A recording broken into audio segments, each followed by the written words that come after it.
예, 이게 조금 시간이 된 뉴스인데요. 여러분들 낮 3시에 라스베가스, 미국 라스베가스에서 여기 35마일 구역, 그러니까 50km 정도 되죠. 한국으로 50km 정도 시속 제한인 그 로컬길에서 무려 160km 이상으로 달리면서 일가족을 몰살시킨 사고를 낸 사건이 있었어요. 이게 2년 전에 일어난 사건인데 이거를 이제 미국 국토부에서 조사해가지고 그 팔로업이 나온 건데 여러분들하고 같이 보면 좋을 것 같아서, 미국은 사고가 나면 어떻게 하는지, 한국도 뭐 급발진이나 뭐 다른 사고 나가지고 뭐 국토부랑 뭐 많이 나오잖아요. 뭐 어떻게 하는지, 뭐 국과수에서 하고선 하면 어떻게 하는지 보시죠. 이게 돌아가신 분들 얼굴 나오는 거는 뭐 당연하고, 사고를 낸 피의자라고 하나요? 가해자의 얼굴 모자이크 이런 거 없죠. 이 사람의 신상을 철저히 알려줍니다. 이 사람의 범죄 기록이나 이런 것들 다 꺼내가지고 다 보여줍니다. 근데 이게 이 로컬길이에요. 여기 여러분들 그냥 길거리 걸어서 걸어 다닐 수 있는 그런 동네에서 이 길에서 50km로 달려요. 35마일이면 천천히 달리는 건데 이 길에서 뭐 학생들 건너는 길 건너는 그 경고도 있고 막 이런데 여기에서 무려 160km로 달린 거지.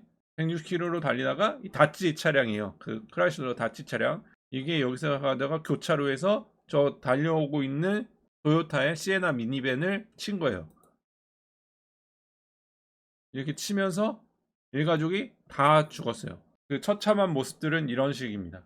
그 시에나만 다진 게 아니라 그 근처에 있는 차들 많았잖아요. 교차로에 있는 차들이 다 엉켜가지고 많은 사람들이 다쳤어요.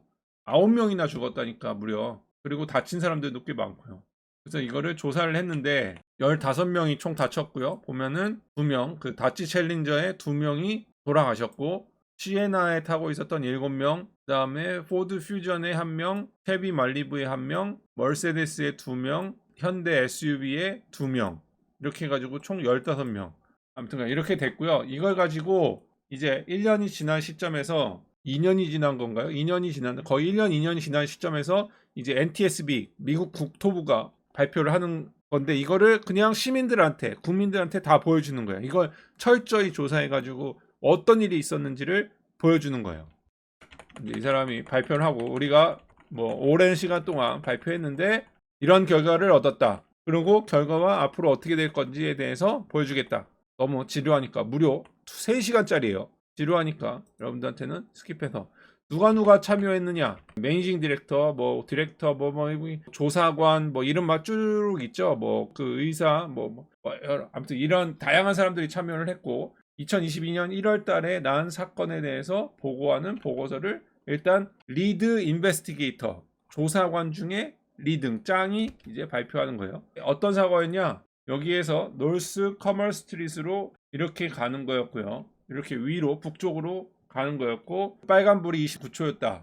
이런 식으로 가고 있었고, 토요타 시에나가, 다찌가 이렇게 북쪽으로 가고 있었고, 시에나가 동서로 이렇게 진입하고 있었는데 여기에서 친 거죠. 이쪽 길은 시속 80km짜리 길이에요. 50마일. 그러니까 보시다시피 여기는 8차선이고 이쪽은 편도 2차, 편도 3차, 2차, 3차가 되는 거고, 아무튼 여기는 50km, 여기는 80km 지역인데 당연히 멈춰야 되는 건데 여기에서 들어가면서 부딪힌 거죠. 그래서 CC 카메라나 이런 거, 블랙박스는 없으니까 미국은 별로, CC 카메라나 이런 것들로 체크를 해봤는데 바치 챌린저가 가는 속도가 88마일, 처음에는 140km로 가다가 점점 속도를 높여서 92, 94, 97, 여기에 왔을 때는 103km, 그 충돌 당시에는 103마일이니까 165km로 여기에 부딪힌 거예요. 시에나는 44마일로 달리고 있었고요. 43마일, 충돌 당시에는 43마일. 그러니까 보다시피 5초 때는 얘가 여기에 있었고 4초 때는 얘가 여기 있었고 시에나는 여기 있었고, 이거를 이제 이렇게 타이밍을 맞춘 거죠. 그것을 재구성을 한 거예요. 그래서 브레이크는 밟지 않았고, 다치 챌린저가 미친놈이죠. 그러니까 브레이크 밟지도 않았고 그대로 들어간 거예요. 그대로. 여기에 가면은 이게 그 다치 챌린저가 보는 그 시야를 사진으로 찍은 거예요. 시그널, 여기 빨간불인 거는 3,500피트 밖에서도 볼 수 있었다. 피트로 하니까 너무 어렵죠. 진짜 미국 애들 진짜 왜 이렇게 피트를 써가지고. 3,500피트 곱하기 0.3m, 1피터가 30cm니까 하면은 1km 밖에서도 보였다. 그리고 뭘 장애가 이걸 안 보여가지고 혹시 다시 챌린저를 운전하는 가해자가 혹시나 이게 가려져서 브레이크를 안 밟은 거냐 그런 가능성은 거의 없다라고 결론을 내린 거죠. 그래서 부딪힌 거 여기 보다시피 시에나는 측면으로 박았고요. 가장 취약한 부분으로 받쳤고요. 다시 챌린저는 앞으로 그대로 박았는데 돌면서 조기짝처럼 여기저기가 그냥 다 구겨진 거죠. 조건 반사라도 밟았을 것 같은데 왜 안 밟았는지는 곧 결과가 나옵니다. 왜 안 밟았을 것 같습니까, 여러분들? 결과 답이 나오기 전에 한번 추측해 보세요. 왜 안 나왔을까? 현다는 투싼이었고요. 투싼은 그래도 다치기만 하고 죽진 않은 걸로 알고 있어요. 지금 죽은 사람은 다치 챌린저에 있었던 2명은 다 죽었고요. 시에나에 있었던 7명 온 가족이 다 돌아가셨어요. 안타깝게도. 그리고 이제 정면 충돌로 처음에 맞은 사람들만 가고 그 나머지 그 2차, 3차 충돌 있는 사람들은 정상을 입었고 그 퓨전만 좀 심각한 상해를 입었다고 해요. 그래서 인베스티게이트 한 사람들, 조사한 사람들, MD부터 있는 사람들은 메디컬 닥터예요, 의사들. 이 사람들이 조사에 참여했다. 이름들 다 까는 거예요. 왜냐면 조사가 잘못됐을 수도 있으니까 다 책임져야 돼, 이 사람들이. 조사가 잘못되면. 여기서 뭘 하느냐? 여기서 우리가 조사하면서 자기네가 검토하지 않았던 거 아니면 제해놓고 봤던 건 뭐냐? 다치의 기계적인 상태, 결함 이런 거. 그다음에 다른 드라이버들의 다른 드라이버들이 브레이크를 밟았는지 안 밟았는지 그런 게 중요한 게 아니다. 그다음에 날씨나 이런 시야각 이런 것들은 제했다. 왜냐면 그런 게 문제가 없었으니까. 그리고 911 응급적으로 빨리 도착했느냐, 그게 적합했느냐 그런 것들에 대해서 오늘 따지려고 하는 건 아니다. 먼저 선언을 하고요. 세이프티 이슈는 뭐였냐면은 드러그 임페어드 드라이빙. 지금 이 사건을 통해서 알게 된 사실인데 중요한 3가지가 있는데 세 가지가 뭐냐? 약 먹고 운전하는 거를 막을 방법이 필요하다. 그 다음에 속도가 올라가는 거에 대해서 막아줄 수 있는 방법이 테크놀로지가 필요하다. 그 다음에 지속적인 과속을 하는 사람들, 범죄자에 대해서 어떻게 막을지에 대해서 논의를 해야 된다. 이게 뭐냐면은 이 3가지를 다 범했다는 거예요, 이놈이. 약을 했고요. 그 다음에 속도가 너무 높았고요. 그 다음에 과속을 밥 먹듯이 하던 놈이었는데 그거를 미리 못 잡아낸 거죠. 그래서 이제 여기 의사죠. 의사가 발표를 합니다. 이 사람이 어떤 약을 했냐? 담배를 피고 뭐 이런 게 아니라 술을 먹었냐? 우리나라 술을 먹은 사람이 많죠. 찾아보니까 코카인이 394. 이거 얼마큼인지 모르겠지만 코카인인가 아무튼 이게 그 간과 오줌에서 돌아가셔도 부검을 한 거야. 그냥 해가지고 하는데 여기에 간과 피와 오줌에서 이런 것이 다 나왔다. 지금 코카인 그 무슨 성분 코카인 성분이래요 이게 지금 이렇게 해가지고 그 다음에 다른 양의 그 가바페틴 뭔지 모르겠는데 그 운전을 방해하는 약이 또 발견됐다고 해요. 그러니까 약을 했으니까 브레이크를 안 밟은 거죠. 이 환각 속에서 운전을 하면서 그렇게 된 거예요.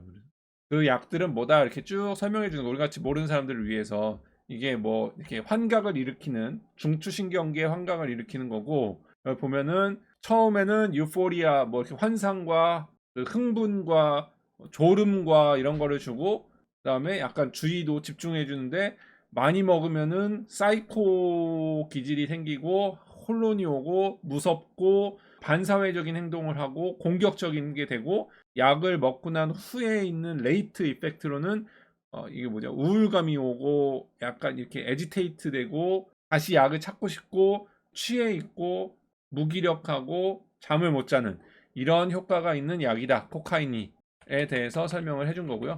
뭐 여기에 대해서는 더 얘기 안 해도 되죠. PCP라는 것도 했대요. 근데 PCP 뭔지 모르겠지만 뭐 궁금하신 분들은 찾아보시죠. 근데 뭐 중요한 거 아니니까. 그렇게 약 먹은 놈들은 어떻게 막을 거냐? 미국에는 지금 펜시클리딘? 뭔지 몰라요. 근데 약 먹은 놈들을 그대로 도로에서 운전하게끔 하는 거를 어떻게 막을 거냐? 이걸 막는 거에 대해서 우리가 어떤 기술을 좀 개발해야 되지 않을까 하고서 나온 게 바로 이겁니다. 인텔리전트 스피드 어시스트 오버뷰. 이거를 좀 강화해야 되지 않겠냐 하고선 니자를 불러서 미국 국토부가 도로교통안전국? 이거 뭐죠? 하이웨이 안전국을 부른 거예요. 그래가지고 야 우리 이거 아무래도 강제해야 될 것 같아. 미국에 약 먹고 운전하는 놈들이 점점 많아지는데 한국은 술 먹고 운전하는 놈들이 많죠. 이게 점점 많아지는데 이거를 걔네들을 컨트롤할 수 있는 건 없다. 지금은 약 먹고 운전하는 걸 어떻게 해? 걔네들이 약 먹고 운전하더라도 걔네들을 막을 수 있는 ISA를 해야 되겠다. 나가지고 갖고 옵니다. 그래서 여기서 이제 한참 동안 떠들어요. 이거를 지금 약 먹고 지나친 거잖아. 지금 스탑 사인 있는데도 안 멈추고 35마일인데 여기를 85마일로 여기 보행자 신호 있는데도 지금 100km 이상으로 가다가 여기서는 지금 160km로 날아갔으니까 신호등이 있는데도 이거는 안 된다. 드러그가 들어가 있는 상태에서는 안 된다. 그래가지고 이거를 니자에다가 요청하는 겁니다. 뭐 이제 자세하게 보기에는 너무 지루해지니까 이제 그만하고 그 얘기한 ISA 장치는 뭐냐? 보다시피 유럽은 훨씬 더 전에 이미 강제해가지고 차에 유럽에다가 차 팔려면 이거 넣어서 팔아야 돼. 미국 유럽에는 이거 안 넣으면 못 팔아. 그럴 정도로 강제가 되었거든요. 미국 국토부에서 말하는 이 기능에 대해서 여러분들 알고 계신 분들도 있겠지만 모르는 분들은 알고 가시라고. 이 영상을 ISA 설명하는 영상으로 갖고 올까 아니면 사고를 설명하는 영상으로 갖고 올까 했는데 아무튼 결국은 이건 테크니컬 리뷰니까 결국 오늘은 ISA에 대해서 배워가시면 될 것 같아요. ISA는 뭐냐? 지나가다가 속도 제한 그 표지가 뜨잖아요. 그럼 카메라가 딱 보고선 그걸 여기다가 딱 띄우는 거예요. 여기다가 딱 띄워주고선 40km 이상을 못 가게 딱 속도를 40km로 딱 잡아주는 거야. 이거 트럭 운전사들한테 많이 보이죠, 한국에도. 한국은 이렇게 과속 방지 장치 트럭 기사들이 이거 어느 정도 속도 이상 못 넘어가게 하네. 근데 그거랑 조금 다른 게 이거는 계속 바뀌어요. 이거는 속도가 40인 구역에서만 40으로 못 넘어가는 거야. 요 속도계가 없어지고 다른 이제 예를 들어 60으로 바뀌잖아요. 그럼 다시 60으로 자동으로 바뀌어. 요게 인텔리전트 지능적인 속도 보조 기구예요. 이 아저씨가 이걸 끄고 달리면은 얼마든지 50, 60으로 올라갈 수가 있는데 키면은 이게 이렇게 되는 거죠. 그래서 이게 지금 유럽에서는 켰다 껐다를 할 수 있게끔 지금 그 운전자한테 자유를 주는 건가 봐요. 제가 유럽의 그 유로 레귤레이션을 잘 모르겠는데 ISA에 대한 거 여기서 뭐라고 얘기하면 교통사고 중에 가장 큰 그 팩터가 뭐냐? 속도다 이거야. 속도가 높으면 위험도도 올라가고 속도가 높으면 사고율도 올라가고 운전 스킬 중에 가장 중요한 게 뭐 이런 거 저런 거 뭐 깜빡이 넣고 안 넣고 이런 것도 뭐 다 중요하지만 그 중에 가장 중요한 건 속도를 과속하지 않는 거다라는 거예요. 그래서 이거를 강제해서 유럽은 넣기로 했는데 이게 그 사망 사고를 도로시에서 20% 정도 줄일 수 있다고 하고요. 이게 유럽에서는 껐다 켰다 할 수 있는 걸로 채택이 된 것 같은데 영상으로는 이게 끌 수 없도록 하자라는 움직임도 있나 봐요. 요거를 이제 제조사 입장에서 이거를 공급하는 제조사 그 제데프 거를 갖고 왔는데 여기에 보시면은 이제 이거는 제품을 만들어서 파는 업체들의 그 영상이다 보니까 이런 게 이제 이런 화물차들은 진짜 문제죠. 이런 사람들이 과적하고 과속하면은 60을 본다? 그러면 카메라가 요거를 보고 60이 딱 찍히면은 삑삑삑삑삑 급하고 속도를 안 줄이면 여기 뭐라고 하나요? 속도를 안 줄이면 계속 그 안전벨트 띵띵띵 하는 것처럼 계속 경고를 주는 거야. 줄여 이런 식으로. 이렇게 해가지고 속도를 줄여주는. 요런 거 표지판, 요 표지판은 뭐지? 유럽에는 요런 표지판도 있나 보네요. 저는 요런 표지판 처음 봤는데 여기서부터는 속도 제한이 없어 라고 나오는 건가 봐요. 요게 나오면은 아까 전에 60km로 제한 걸어놨던 게 80으로 다시 풀리면서 속도가 자동으로 올라가는.